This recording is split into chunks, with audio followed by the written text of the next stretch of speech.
Olá, meus amores, tudo bem? Bom, vamos iniciar então o livro 3. Esse primeiro módulo do livro 3, ele vai trabalhar da célula ao organismo. É o módulo 17. E a gente vai compreender então algumas partes que compreendem o indivíduo, né? Às vezes a gente olha assim para uma pessoa, mas quais as partes menores que constituem este indivíduo? É isso que a gente vai compreender um pouco agora. Nesta primeira aula, nós iremos abordar a teoria celular. Esta é uma aula da disciplina de ciências para o 6º ano do ensino fundamental. E eu sou a professora Margot. Bom, nesta primeira aula, então, sobre teoria celular, a gente começa a percorrer um pouco a história.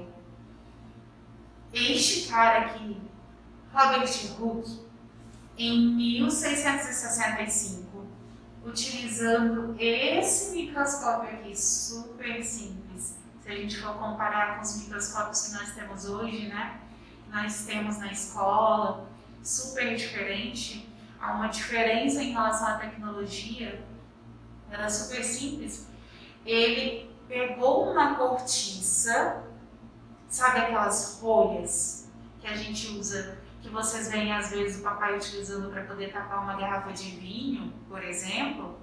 Pronto, cortou um pedacinho, colocou no microscópio e foi observar. E aí ele viu lá nesse microscópio mais ou menos isso aqui, esse desenho. Essa esquematização aqui do que ele observou desta cortiça. Ele observou pequenos buracos. Olha aqui os buraquinhos.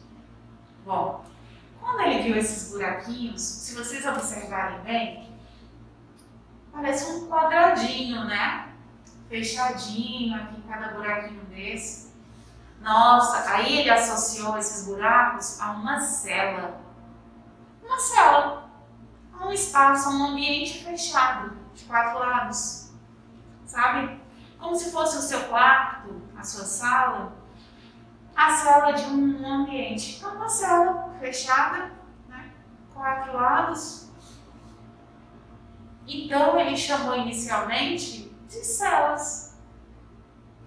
E essas células, como lembrar das células, essas células veio o primeiro termo de células, proposto por Robert Hooke, então. Então, foi essa semelhança com células que veio esse termo célula, que foi proposto, então, por Hooke, para designar pequenas estruturas que constituíam um outro organismo, né? Constituíam um indivíduo, mas que a princípio, aqui no caso, eram só buracos vazios. Ele não conseguia observar nada além disso. Só essa parede.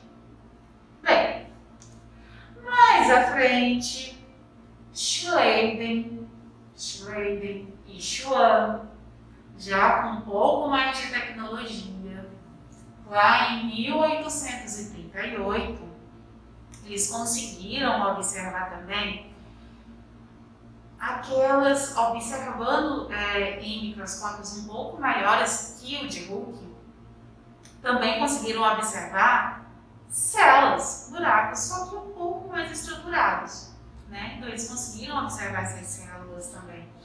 E aí eles propuseram a teoria celular. O que dizia essa teoria celular? A teoria celular proposta por Schleiden e Schwann dizia que as células, elas são partes elementares, ou seja, fundamentais dos organismos. Fazem parte dos organismos, são fundamentais do indivíduo. Elas são semelhantes no geral, mas diferentes em forma e função. A essência da vida é a formação da célula.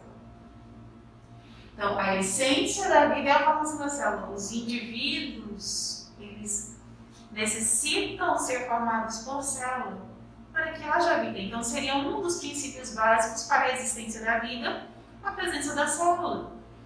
Esta, então, é um dos princípios da teoria celular proposto por Schleiden e Schwann. Um pouco mais à frente, em 1860, Louis Pasteur, ele nega a teoria da biogênese. A gente vai lembrar um pouquinho dessa questão da teoria da biogênese, lembra? Quando nós estudamos ainda lá atrás, lá no primeiro trimestre, em relação a alguns estudiosos lá no passado que acreditavam que o ser vivo ele surgia de matéria inanimada. Por exemplo, surgiam de lugares de indivíduos que não tinham vida. Digamos que a gente estivesse em um lago e um pântano. Pronto. Digamos que a gente visualizasse um pântano, aquela região que é semelhante a um lago, mas toda lama, com lama, né? Um pouco fétida. E aí, a gente visualizasse ali por perto sapos, sei lá, passou um crocodilo ali perto, começou a passar alguns animais. Aí você começou a pensar assim, de onde é que surgiram esses animais? Para os estudiosos da época, poderia ser que naquele pântano existisse algum princípio ativo que pudesse dar origem àqueles animais. Então, aqueles animais eles surgiram daquele pântano. Ou, digamos que haja em um ambiente algum animal em putrefação. Um animal morreu e ele está em estado de decomposição. E aí a gente tem vários urubus ali próximos dele, né? Comendo aquela carne. Aí você se pergunta, de onde surgiu esse urubu? Para os estudiosos da época, esses urubus, eles nasceram daquele animal que está em estado de decomposição. Então, essa era a ideia da época, né? De muitos anos atrás, que o indivíduo, a vida, ela surgia de matéria inanimada, que não tinha vida. Era a ideia da biogênese. E foi esse cara aqui, Pasteur, que conseguiu derrubar essa teoria da biogênese. Quando ele propôs, ele fez esse experimento aqui. O que ele fez nesse experimento? Ele pegou um recipiente de vidro, colocou aqui uma substância, um caldo, aqueceu.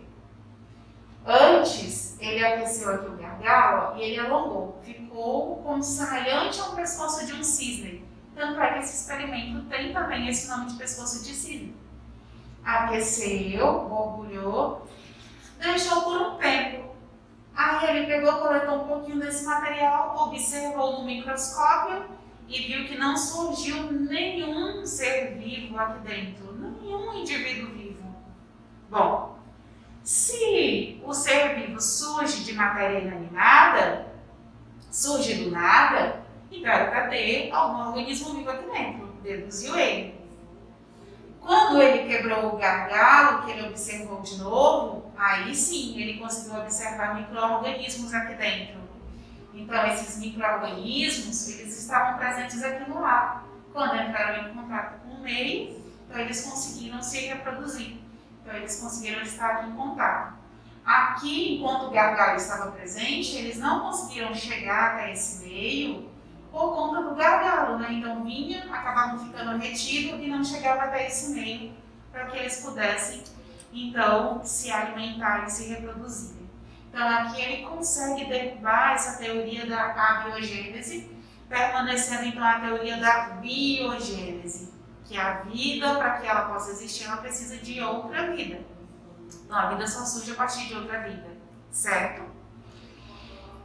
E aí, depois disso, a gente vai ter um cara que vai aprimorar a teoria celular, que foi proposta lá com Schleiden e Schwann, que é o Fleming. Walter Fleming, em 1878, ele aprimora a teoria celular e até simplifica. Ele vai dizer que uma célula, veja que depois de Schleiden e Schwann, a gente tem Pasteur derrubando a teoria da biogênese, validando a existência que a vida só surge a partir de outra vida, e aí a gente tem Fleming, aprimorando a teoria celular, onde ele vai dizer que uma célula ela só pode surgir de outra célula pré-existente. Então, uma célula só surge de outra que já existe e que se dividirá em outras. Em resumo, é o que a gente consegue visualizar aqui nessa imagem. Então, nós temos uma célula que vai passar por um processo de divisão e formar outra. Então, uma célula ela não surge do nada. Ela precisa que haja uma outra célula para que possa haver a formação de outras. Então, ela se divide. Então, uma célula ela só surge de uma outra que já existe, de uma outra pré-existente, por um processo de divisão. Ela vai se dividir, certo? Então aqui, Fleming, ele consegue aprimorar a teoria celular. Então uma célula só pode surgir de outra célula pré-existente, que se dividirá em outra.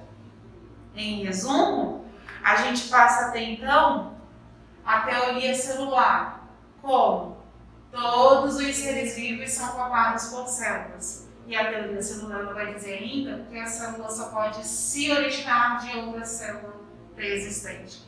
Então, nós temos dois princípios aqui na teoria celular. Todos os seres vivos são formados por células. E a célula só pode se originar de uma outra pré-existente. Agora, uma coisa que é muito importante. Para que a gente tivesse essa teoria celular, ela sendo constituída e sendo aprimorada ao longo do tempo, uma peça que foi muito importante, o microscópio. E a evolução tecnológica desse microscópio ao longo do tempo. Veja, inicialmente, quando as células elas foram descobertas, lá no final do século XVI, a gente tinha este modelo de microscópio. Qual é a ideia do microscópio? É ele ampliar uma determinada imagem ou uma determinada estrutura. Ele funciona quase como se fosse uma lupa, só que ele me dá uma amplitude maior. Então, de estruturas muito pequenininhas, que às vezes eu não consigo visualizar, em geral, não consigo visualizar a olho nu, né? Ou seja, se eu pegasse aqui uma películazinha de uma cebola e olhasse aqui na palma da minha mão, eu não conseguiria ver todas as estruturas celulares que compõem ela. Então, a olho nu, sem nada aqui para me auxiliar, eu não conseguiria visualizar as células. Então, eu preciso de um instrumento, aqui no caso um microscópio, que possa me auxiliar nessa visualização de pequenas estruturas. Então, ele tinha um Larousse que tinha esse modelo aqui de microscópio. Então, esses modelos são modelos bem antigos, né? Modelos bem mais simples. E ao longo do tempo, a gente teve uma evolução desses microscópios. Nesse modelo aqui, que já é do início do século XX, não é um microscópio óptico, que ele já me dá um aumento de até 1000 vezes, né? Semelhante aos modelos que nós temos hoje, presentes em muitas instituições, públicas e privadas. E lá em 1939, quando a gente já tem a presença do microscópio eletrônico, que pode me dar uma amplitude de até 1 milhão de vezes, né? Olha só que o microscópio eletrônico ele consegue fazer uma varredura por estruturas e que um microscópio óptico nunca te daria. A gente consegue visualizar aqui um número muito maior de estruturas muito pequenininhas, né, que o óptico não conseguiria visualizar, ele aumenta até 1 milhão de vezes, né? Então, bem mais. No microscópio óptico, então, o que eu vou conseguir visualizar aqui? É aqui nas objetivas, onde eu vou ter, então, essa presença dessas lentes, digamos assim, de aumento, que vão aumentar essa visualização. Então, aqui pela ocular, por aqui eu vou conseguir visualizar, né? O meu olhinho vai vir aqui, encostar aqui na ocular, e aí eu consigo, com o auxílio dessa objetiva, não é apenas uma objetiva, eu tenho em geral 3 objetivas aqui que são lentes com tamanhos diferentes de aumento, uma que aumenta até 4 vezes, ou 5 vezes, 10 vezes, 40 vezes, 100 vezes, enfim, depende do meu modelo de microscópio. E aqui vai ter uma lâmina com o corte ou com o material que eu quero visualizar. E aí eu consigo visualizar de forma ampla. Aqui eu tenho uma esquematização de como isso aconteceria. Então, essas células aqui no vegetal, por exemplo, eu não consigo pegar uma folha, né, e olhar e ver isso aqui. Arrancar uma folha ou mesmo olhar na plantinha e ver essas células. Eu preciso, com o auxílio do microscópio, né, então pegar, fazer um corte bem fininho, colocar aqui numa lâmina, olhar no microscópio para poder ver essas estruturas bem pequenininhas, né, presentes lá naquela folha. Então, o microscópio ele acaba te dando, auxiliando essa visualização das pequenas estruturas, né, dessas células presentes nos indivíduos, certo? Então, esta foi a nossa primeira aula, onde a gente tinha um foco principal na questão da teoria celular, a gente falou um pouco sobre essa evolução do microscópio. Temos ainda outras aulas pela frente, desde o módulo 17. Então, até a próxima aula. Até breve!